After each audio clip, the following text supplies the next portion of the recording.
है कि नहीं? सारे लोगों को चौपाई याद है ना?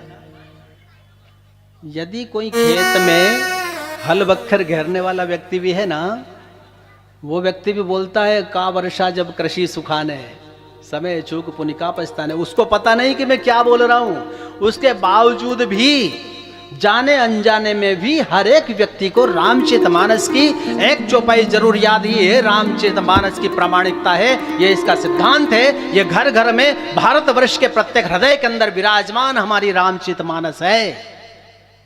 हमको इसको जगाना है, इसको हृदय की व्यापकता में इसको लेकर के आना है, जीवन के चरित्र में इसको हमको उतारना है।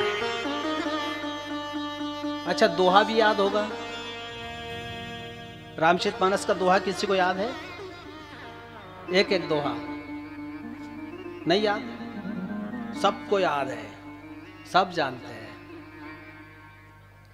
श्री गुरु चरण सरोज रज, निज मन मुकुर सुधार, वर्णौ रघुवर विमल जसु, जो दायक फल चाय। याद है सारे लोगों को? अब पता है ये रामायण में कहां लिखा है?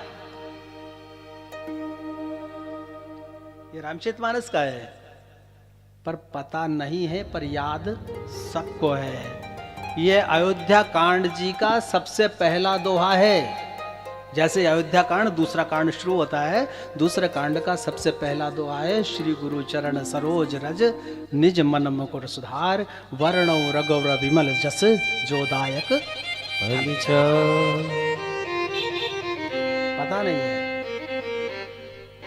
अब बताओ, इतना सरल रामचरितमानस हमारे सामने रखा हुआ है, और हमारे घर रामायण जी बंधी हुई रखी हुई है।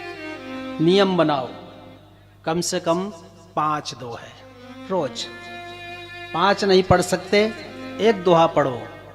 एक दोहा भी नहीं पढ़ सकते तो एक चौपाई रोज नियम बनाइए कि कम से कम हम एक चौपाई हमारे घर के अंदर रामचरितमानस की जरूर पढ़ें।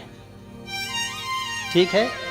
जिनके यहाँ रामायण है और नहीं है तो गीता प्रेस गोरखपुर जी की रामचरितमानस घर में लाइए, ला करके रखना नहीं है, रोज पढ़िए।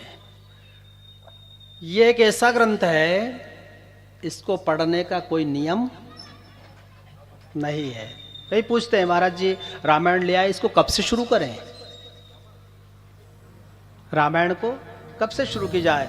तो गोस्वामी बाबा कहते हैं कि रामचरितमानस को आप खा के पढ़िए, सोए हुए पढ़िए, बैठ करके पढ़िए, चलते हुए पढ़िए, जब समय मिल जाए, दिन में पढ़िए, रात में पढ़िए, जिस समय आपको याद आ जाए उस समय रामचरितमानस को खोलिए और रामचरितमानस को पढ़िए। हमारे जीवन का एक भी ऐसा कोई सा प्रश्न नहीं है जिस प्रश्न का उत्तर रामचरितमानस के अंदर भरा हुआ ना हो। हर एक प्रश्न का उत्तर रामचरितमानस जी के अंदर है। इतना दिव्य ग्रंथ है।